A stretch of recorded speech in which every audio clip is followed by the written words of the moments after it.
Hello, welcome back to our channel. आपका अपना प्यारा सा चैनल में बहुत बहुत स्वागत है। तो चलिए इस वीडियो में हम लोग क्लास टेंथ के सुपर 30 प्रश्न का हल कर रहे हैं। तो पहला प्रश्न इसमें दिया हुआ है, बेल्जियम को स्वतंत्रता कब प्राप्त हुई। बेल्जियम को कब स्वतंत्रता प्राप्त हुई।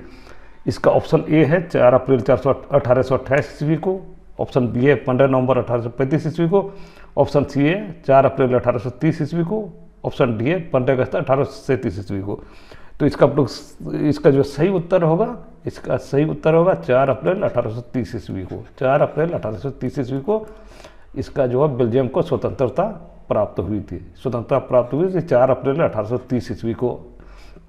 तो चलिए क्वेश्चन नंबर दूसरा का क्वेश्चन नंबर दूसरा जो प्रश्न है सुपर 30 प्रश्न 30 प्रश्न का इस वीडियो में हल करेंगे फटाफट रिवीजन में, ताकि आप लोगों को एग्जाम में समय। तो चलिए क्वेश्चन नंबर 2 है, बेल्जियम में डचों की आबादी कितनी प्रतिशत है। बेल्जियम में डचों की आबादी कितनी प्रतिशत है। तो ऑप्शन ए है 52%, ऑप्शन बी है 45%, ऑप्शन सी है 59%, ऑप्शन डी है 37%। तो बेल्जियम में डच है जो है डचों को डच की आबादी जो है डच की आबादी 59% है। बेल्जियम में डच की आबादी 59% है। बेल्जियम में डच की आबादी 59% है। तो क्वेश्चन नंबर ये 3 है, आपकी स्क्रीन पर क्वेश्चन नंबर 3 है। ये क्वेश्चन नंबर 3 में दिया हुआ है, बेल्जियम में मुख्य रूप से कौन सी भाषा बोली जाती है। बेल्जियम में मुख्य रूप से कौन सी भाषा बोली जाती है। ऑप्शन ए है जर्मन, ऑप्शन बी है फ्रेंच, ऑप्शन सी है डच, ऑप्शन डी है इनमें से सभी। तो बेल्जियम में मुख्य रूप से जर्मन भी बोला जाता है, फ्रेंच भी बोला जाता है और डच भी बोला जाता है। तो इसका सही उत्तर हो जाएगा इनमें से सभी।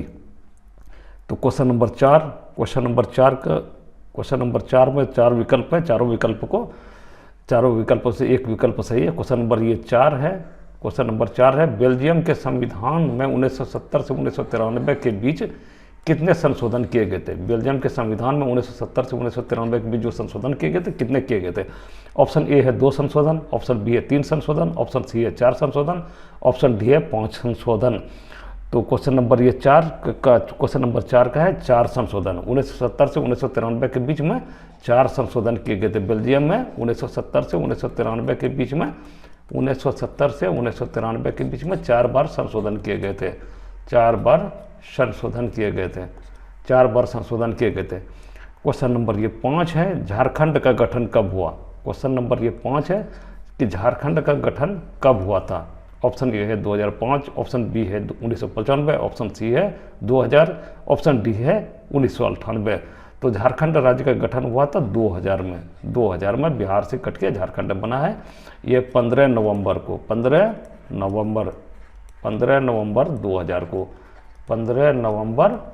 2000 को बिहार राज्य का गठन हुआ था। झारखंड राज्य का गठन हुआ था, बिहार से अलग होकर झारखंड राज्य बना था। तो क्वेश्चन नंबर 6 है। क्वेश्चन नंबर 6 में दिया हुआ है, निम्न में से किस देश में एकात्मक सरकार है। निम्न में से किस देश में एकात्मक सरकार है। ऑप्शन ए है भारत, ऑप्शन बी है श्रीलंका, ऑप्शन डी है कनाडा। तो इसी तीनों में से आप लोगों को एक आंसर है। तीन ऑप्शन में से एक विकल्प सही विकल्प है, यह है श्रीलंका। श्रीलंका में एकात्मक सरकार है। क्वेश्चन नंबर 6 का सही उत्तर हो जाएगा श्रीलंका। क्वेश्चन नंबर ये 7 है। क्वेश्चन नंबर 7 में 4 विकल्प है, चारों विकल्पों में एक विकल्प सही है। क्वेश्चन नंबर 7 है,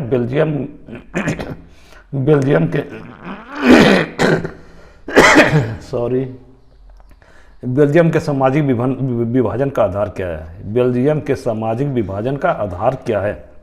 ऑप्शन ए है धर्म, ऑप्शन बी है जाति, ऑप्शन सी है भाषा, ऑप्शन डी है इनमें से कोई नहीं। क्वेश्चन नंबर 7 में बेल्जियम का जो सामाजिक विभाजन का आधार क्या है, ये प्रश्न है। तो भाषा के आधार पर सामाजिक विभाजन वहाँ पे है बेल्जियम में। तो क्वेश्चन नंबर 8 है। ये क्वेश्चन नंबर 8 जो है, श्रीलंका का राजकीय धर्म क्या है।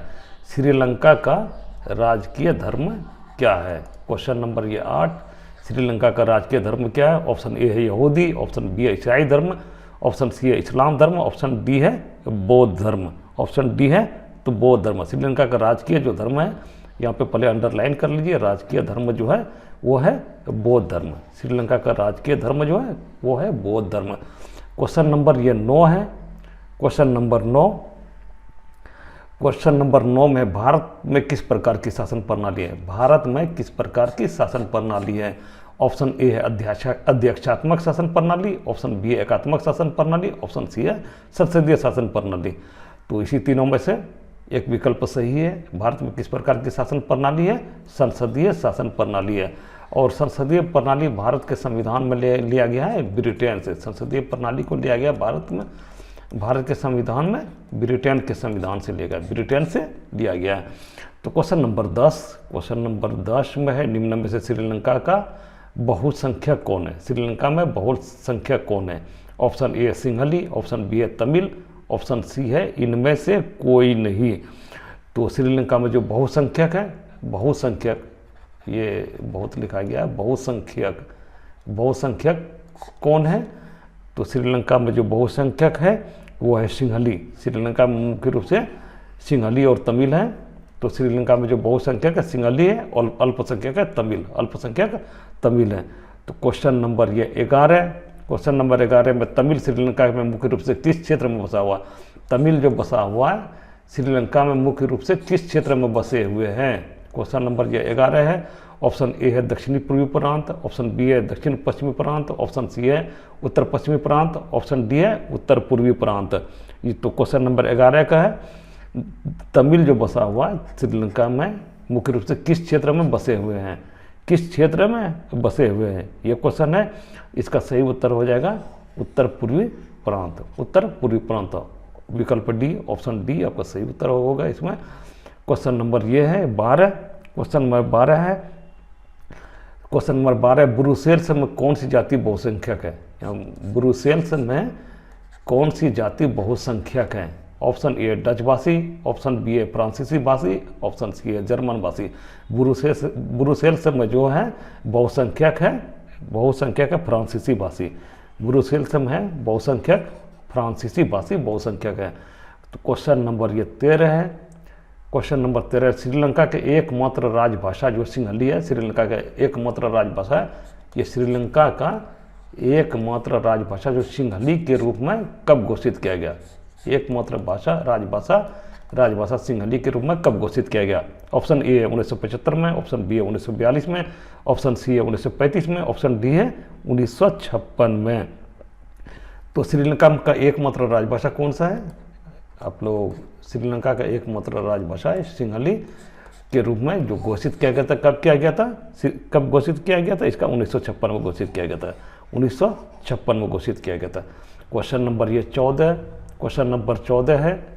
ये क्वेश्चन नंबर 14, श्रीलंका में देश की कुल जनसंख्या में तमिल कितना प्रतिशत है? श्रीलंका में देश की कुल जनसंख्या में तमिल जो है, तमिल यहाँ पे तमिल को अंडरलाइन कर दिए, तमिल कितना प्रतिशत है? ऑप्शन ए है 54%, ऑप्शन बी है 45%, ऑप्शन सी है 18%, ऑप्शन डी है 75%। तो वहाँ पे श्रीलंका में देश की कुल जनसंख्या में तमिल का जो प्रतिशत है 18% है, 18% तमिल है श्रीलंका में।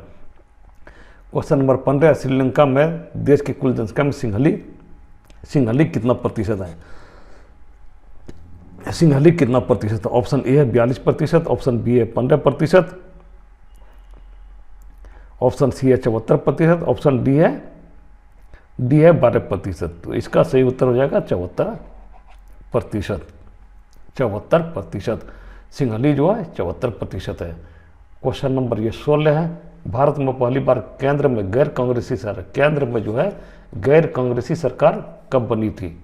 ऑप्शन ए है 1956 में, ऑप्शन बी है 1991 में, ऑप्शन सी है 1977 में, ऑप्शन डी है 1965 में। तो क्वेश्चन नंबर 16 का सही उत्तर हो जाएगा ऑप्शन सी 1977 में, 1977 में। विकल्प डी सही होगा। केंद्र में गैर कांग्रेसी सरकार जो पहली बार बनी थी 1977 में। क्वेश्चन नंबर ये 17 है। भारतीय राष्ट्रीय कांग्रेस की स्थापना कब हुई थी? ये क्वेश्चन नंबर 17 है, बहुत ही महत्वपूर्ण प्रश्न। भारतीय राष्ट्रीय कांग्रेस की स्थापना कब हुई थी? ऑप्शन ए 1875 में, ऑप्शन बी 1878 में, ऑप्शन सी 1885 में, ऑप्शन डी है इनमें से कोई नहीं। तो तो इसका सही उत्तर हो जाएगा 1885 में। आप लोग कमेंट कीजिए, कमेंट में बताइएगा भारतीय राष्ट्रीय कांग्रेस के प्रथम अध्यक्ष कौन थे। तो चलिए क्वेश्चन नंबर ये 18 है, भारतीय राष्ट्रीय कांग्रेस का प्रथम बैठक कहाँ हुआ था। भारतीय राष्ट्रीय कांग्रेस का प्रथम बैठक कहाँ हुआ था। ऑप्शन ए कोलकाता में, ऑप्शन बी है बम्बई में, ऑप्शन सी है दिल्ली में। तो भारतीय राष्ट्रीय कांग्रेस का प्रथम बैठक ये पूछ रहा कहाँ हुआ था, तो भारतीय राष्ट्रीय कांग्रेस का प्रथम बैठक हुआ था मुंबई में। सही विकल्प इसका बी हो जाएगा, सही विकल्प बी हो जाएगा। क्वेश्चन नंबर ये 19 है। क्वेश्चन नंबर 19, भारतीय राष्ट्रीय कांग्रेस के प्रथम अधिवेशन की अध्यक्षता किसने की थी। भारतीय राष्ट्रीय कांग्रेस के प्रथम अधिवेशन की अध्यक्षता किसने की थी। ऑप्शन ए सुरेंद्रनाथ बनर्जी ने, ऑप्शन सी है बी है दादा भाई नौरोजी ने, ऑप्शन सी है डब्ल्यू चंद्र बनर्जी ने, ऑप्शन डी है इनमें से कोई नहीं, इनमें से कोई नहीं। तो इसका सही आंसर हो जाएगा डब्ल्यू सी बनर्जी, व्योमेश चंद्र बनर्जी। भारतीय राष्ट्रीय कांग्रेस के प्रथम अधिवेशन जो था उसका अध्यक्षता क्या था, व्योमेश चंद्र बनर्जी ने। ये अध्यक्ष बने थे व्योमेश चंद्र बनर्जी, और इसमें 72 प्रतिनिधि ने भाग लिया था। तो चलिए क्वेश्चन नंबर ये 20 है। क्वेश्चन नंबर 20, इसमें सुपर 30 का फटाफट रिवीजन कर रहे हैं, रिवीजन आप लोग करा रहे हैं। भारत की स्वतंत्रता के समय कितने देशी रियासत थे। भारत जब स्वतंत्र हुआ तो उस समय कितने देशी रियासत थे। ऑप्शन ए लगभग 565, ऑप्शन बी है लगभग 435, ऑप्शन सी है लगभग 325, ऑप्शन डी है लगभग 675। भारत की स्वतंत्रता के समय देशी रियासत लगभग 565 थे, देशी रियासत लगभग 565 थे, 565 थे। क्वेश्चन नंबर 21, क्वेश्चन नंबर ये 21, क्वेश्चन नंबर 21 है, ये कथन किसका है। ये कथन दिया हुआ उसका आप लोगों से उत्तर पूछ रहा है। लोकतंत्र जनता का, जनता के लिए और जनता द्वारा शासन है। लोकतंत्र जनता का, जनता के लिए और जनता द्वारा शासन है। ऑप्शन ए हिटलर का, ऑप्शन बी है एस सेन का, ऑप्शन बी है बिस्मार्क का। एस सेन मतलब सन्यात सेन, ये सन्यात सेन, सन्यात सेन वो चीन के थे, सन्यात सेन चीन के थे। ऑप्शन सी है बिस्मार्क का, ऑप्शन डी है अब्राहम लिंकन का। तो ये कथन दिया हुआ लोकतंत्र जनता का, जनता के लिए और जनता द्वारा शासन है। ये कथन है लोकतंत्र जनता का, जनता के लिए और जनता द्वारा शासन है। तो ये कथन है अब्राहम लिंकन का, अब्राहम लिंकन का। तो क्वेश्चन नंबर 22 है, भारत के राष्ट्रभाषा कौन सी है। भारत के राष्ट्रभाषा कौन सी है। ऑप्शन ए अंग्रेजी, ऑप्शन बी है हिंदी, ऑप्शन सी है बांग्ला, ऑप्शन डी है इनमें से कोई नहीं। तो भारत के राष्ट्रभाषा कौन से है। भारत के राष्ट्रभाषा हिंदी है। इसका सही विकल्प हो जाएगा बी, सही विकल्प बी हो जाएगा। तो क्वेश्चन नंबर ये है 23, क्वेश्चन नंबर 23 है, छुआछूत अपराध अधिनियम किस अनुच्छेद में। छुआछूत अपराध अधिनियम किस अधिनियम में। अस्पृश्यता अपराध अधिनियम इसको बोला जाता है, अस्पृश्यता अपराध अधिनियम भी बोला जाता है। अपराध अधिनियम, अपराध अधिनियम किस अनुच्छेद में है। तो ऑप्शन आप लोगों के पास विकल्प दिया हुआ है। विकल्प में ऑप्शन ए अनुच्छेद 15 में, ऑप्शन बी अनुच्छेद 12 में, ऑप्शन सी अनुच्छेद 17 में। तो छुआछूत अपराध अधिनियम या अस्पृश्यता अपराध अधिनियम इसका वर्णन है अनुच्छेद 17 में, अनुच्छेद 17 में। क्वेश्चन नंबर 23 है। क्वेश्चन नंबर 24 है, भारतीय कम्युनिस्ट पार्टी की स्थापना कब हुई थी। भारतीय कम्युनिस्ट पार्टी की स्थापना कब हुई थी।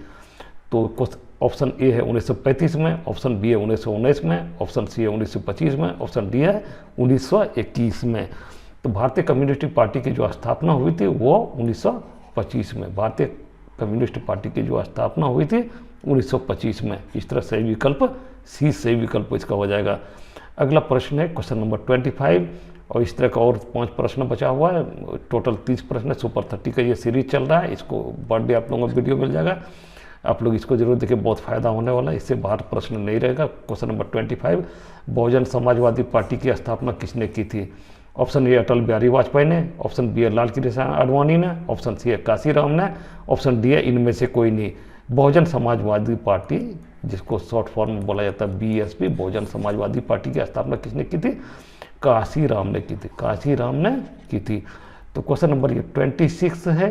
क्वेश्चन नंबर 26 है, भाषा का उल्लेख। क्वेश्चन नंबर ये 26 बहुत महत्वपूर्ण है। क्वेश्चन नंबर 26, भाषा का उल्लेख भारतीय संविधान के किस अनुसूची में किया गया है। भाषा का उल्लेख भारतीय संविधान के किस अनुसूची में किया गया। ऑप्शन ए 4थी अनुसूची में, और नीचे ऑप्शन जो है 5वीं अनुसूची में, ऑप्शन बी है 5वीं अनुसूची में, ऑप्शन सी है 7वीं अनुसूची में, ऑप्शन डी है 8वीं अनुसूची में। भाषा का जो उल्लेख किया गया 8वीं अनुसूची में किया गया, भाषा का उल्लेख 8वीं अनुसूची में किया गया है। क्वेश्चन नंबर 27, क्वेश्चन नंबर ये 27 है, वयस्क मताधिकार के लिए न्यूनतम आयु कितना होना चाहिए। जैसे हम लोग जानते हैं भारत में वयस्क मताधिकार है, वयस्क मताधिकार के लिए न्यूनतम आयु कितना होना चाहिए। ऑप्शन ए 25 वर्ष, ऑप्शन बी 18 वर्ष, ऑप्शन सी है 16 वर्ष, ऑप्शन डी है 21 वर्ष। वयस्क मताधिकार के लिए न्यूनतम आयु जो होना चाहिए वो होना चाहिए 18 वर्ष। वयस्क मताधिकार के लिए न्यूनतम आयु कितना होना चाहिए 18 वर्ष। 1989 से पहले यह था 21 वर्ष, 21 वर्ष। तो 1989 21 वर्ष था वयस्क मताधिकार के लिए 21 वर्ष। 1989 में 61वें संविधान संशोधन के द्वारा 61वें संविधान संशोधन के द्वारा 61वें संविधान संशोधन के द्वारा 21 वर्ष से 61वें संविधान संशोधन के द्वारा 21 वर्ष से घटाकर 18 वर्ष कर दिया गया। 21 वर्ष से घटाकर 18 वर्ष कर दिया गया, घटाकर 18 वर्ष कर दिया गया कर दिया गया है कि पहले वयस्क मताधिकार का आयु था 21 वर्ष, बाद में 61वें संविधान संशोधन के द्वारा 1989 में 18 वर्ष कर दिया गया। तो इसका सही विकल्प बी सही विकल्प हो जाएगा। क्वेश्चन नंबर 28 है, राष्ट्रपति का चुनाव लड़ने के लिए उम्मीदवार का न्यूनतम आयु कितना होना चाहिए। क्वेश्चन नंबर 28, राष्ट्रपति का चुनाव लड़ने के लिए उम्मीदवार का न्यूनतम आयु कितना होना चाहिए। ऑप्शन ए 25 वर्ष, ऑप्शन बी है 30 वर्ष, ऑप्शन सी है 35 वर्ष, ऑप्शन डी है 45 वर्ष। राष्ट्रपति जो है, राष्ट्रपति का जो चुनाव होता है वो प्रत्यक्ष निर्वाचन होता है। राष्ट्रपति का चुनाव लड़ने के लिए उम्मीदवार को न्यूनतम आयु कितना होना चाहिए। जैसे कि हम लोग जानते हैं राष्ट्रपति चुनाव के लिए 50 प्रस्तावक, 50 अनुमोदक होना चाहिए, भारत का नागरिक होना चाहिए, और 35 वर्ष से कम आयु का नहीं होना चाहिए। 35 वर्ष कम से कम 35 वर्ष की आयु का होना चाहिए। तो राष्ट्रपति इसका सही विकल्प हो जाएगा ऑप्शन सी है, राष्ट्रपति का चुनाव लड़ने की न्यूनतम आयु 35 वर्ष होना चाहिए। क्वेश्चन नंबर 29 है, ये 29 है, झारखंड में कितने विधानसभा सीट है। ऑप्शन ए 84, ऑप्शन बी है 81, ऑप्शन सी है 75, ऑप्शन डी है 45। झारखंड में कितने विधानसभा सीट है, 81 विधानसभा सीट है। झारखंड में कुल 81 विधानसभा सीट है। क्वेश्चन नंबर 30 और अंतिम प्रश्न क्वेश्चन नंबर ये 30 है, वर्तमान में झारखंड के राज्यपाल का नाम क्या है। वर्तमान में झारखंड के राज्यपाल का नाम क्या है। ऑप्शन ए है सीपी राधाकृष्णन, ऑप्शन बी है प्रभात कुमार, ऑप्शन सी है संतोष गंगवार, ऑप्शन डी है इनमें से कोई नहीं। अभी वर्तमान में झारखंड के जो राज्यपाल है उसका नाम है संतोष गंगवार। संतोष गंगवार ये सही उत्तर है। प्रभात कुमार झारखंड के पहले राज्यपाल थे, इसको भी आप लोग याद रखिएगा, पहले राज्यपाल थे, झारखंड के पहले राज्यपाल थे। तो इस तरह का हम लोग सुपर 30 सीरीज का आज दूसरा वीडियो था, और इस तरह का सुपर 30 का अगर वीडियो देखना चाहते हैं तो वीडियो को प्ले लिस्ट बना हुआ तो वहाँ पे जाके देख सकते हैं। चलिए, thanks for watching, thank you.